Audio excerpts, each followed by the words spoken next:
बच्चों, ये आपकी व्याकरण पुस्तिका है। व्याकरण सरोवर कक्षा 3।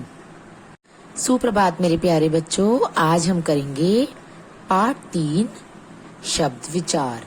शब्द विचार मतलब शब्द, जैसे मैंने आपको बताया था ना, वर्णों से मिलकर शब्द बनते हैं। शब्द विचार कि शब्द किस तरह से बनते हैं, हम इस पर विचार करेंगे। और शब्दों की सहायता से क्या क्या होता है, शब्दों की सहायता से क्या क्या बनता है, आज हम इस पे भी विचार करेंगे। चलो देखते हैं। सबसे पहले हम बात करेंगे शब्द। शब्द मीन्स वर्ड्स। निम्नलिखित वाक्यों को ध्यान से पढ़िए। गाय पेड़ के नीचे बैठी है, आम की डाल पर कोयल बैठी है, तालाब में कमल खिला है, तारे रात्रि में चमकते हैं। इन वाक्यों में प्रत्येक वाक्य कई शब्दों से मिलकर बना है। जैसे गाय, पेड़, के, नीचे, बैठी है, ये अलग अलग शब्द है ना, इनसे मिलकर एक संपूर्ण वाक्य बना। राइट? तो वाक्य के टुकड़े शब्द कहलाते हैं। ये जो अलग अलग लिखे हुए हैं ना, इन्हें हम शब्द कहते हैं। जो किसकी सहायता से बनते हैं? वर्णों की सहायता से। ये हमने पिछले चैप्टर में, पिछले पाठ में हमने ये जाना था। राइट? आपको पता है ना वर्ण किसे कहते हैं? वर्ण जो होते हैं वो हमारे स्वर और व्यंजन होते हैं। जैसे स्वर आ, ई, उ, ये सब स्वर हैं, और व्यंजन का, ख, गा, गा, ये व्यंजन है। ये सभी हमारे क्या हैं? वर्ण हैं। वर्णों की सहायता से शब्दों का निर्माण होता है। चलो अब जल्दी से एक परिभाषा देखते हैं। वर्णों के मेल से बने स्वतंत्र और सार्थक ध्वनि समूह को शब्द कहते हैं।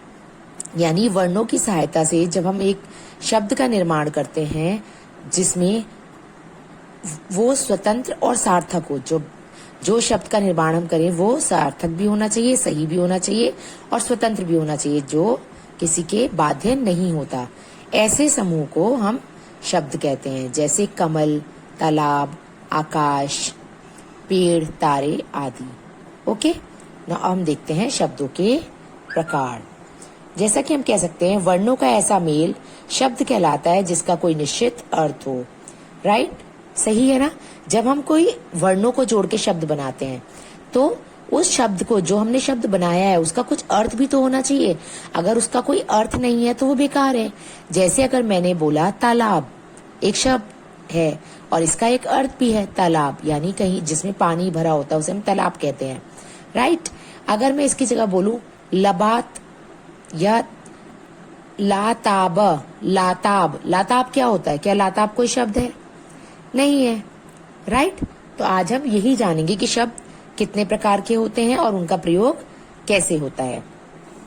अर्थ की दृष्टि से शब्द दो प्रकार के होते हैं। यानी जो हम शब्द बनाते हैं उनका जो अर्थ निकल के आता है, उस आधार पे शब्द दो प्रकार के होते हैं, सार्थक शब्द और निरर्थक शब्द। अब पहले हम जानेंगे कि सार्थक शब्द किसे कहते हैं।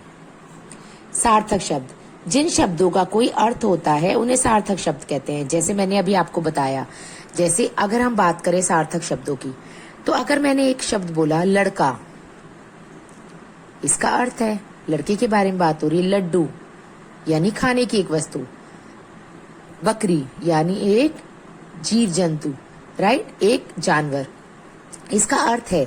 लेकिन अगर मैं कहूं वड़का, कोई अर्थ नहीं है। वड्डू, कोई अर्थ नहीं है। बकरी, अर्थ है, लेकिन अगर मैं इसके बोलूं वकरी, वकरी क्या होता है? कोई अर्थ नहीं है।